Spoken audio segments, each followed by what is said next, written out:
Sensitive issue है, क्योंकि एक बार फॉर्म गलत हो गया, रिजेक्ट हो गया और वोट नहीं बना आपका, तो आपको फुल सर्कल ऑफ पूरे कागजों के साथ फिर घूमना पड़ेगा आपको। तो ये जो एसआईआर है, आखिरकार बीजेपी जल्दीबाजी में क्यों है? चुनाव आयोग और भारतीय जनता पार्टी दोनों मिले हुए हैं और उसका परिणाम यह है कि ये जल्दीबाजी क्यों कर रहे हैं। पहले भी मैं ये बात कह चुका हूं कि उत्तर प्रदेश में लगातार शादियां हो रही हैं और शादियों के समय पर लोगों को एक दूसरे के यहां आना जाना, शादी की तैयारी करना, सब व्यस्त हैं और इतने कम समय में एसआईआर कराना और पूरे प्रदेश का, और किस किस को आपने जिम्मेदारी दी है, यहां तक कि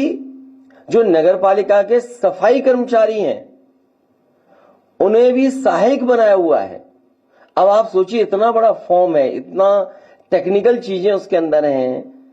कि अगर मान लीजिए बीएलओ नहीं कर पा रहा है तो उसके लिए सहायक बनाया गया है सफाई कर्मचारी। और इस फॉर्म को बंटवाने में जल्दी, बटा नहीं बटा, जो सरकार का डेटा बता रहा है वो ये बता रहा है कि सभी फॉर्म बांटे जा चुके हैं, लेकिन ग्राउंड पे जब हम देखते हैं तो वो बांटे नहीं गए हैं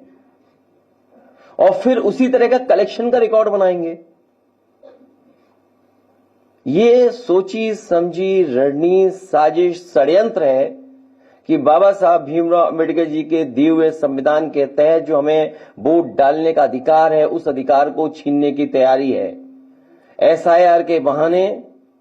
वोट डालने का अधिकार छीन रहे हैं, आरक्षण छीनेंगे, आपकी पहचान छीनेंगे, आपके ऊपर उल्टे सीधे दबाव बनाएंगे। जब सरकार के लोग इसी बात पे दबाव बना रहे हैं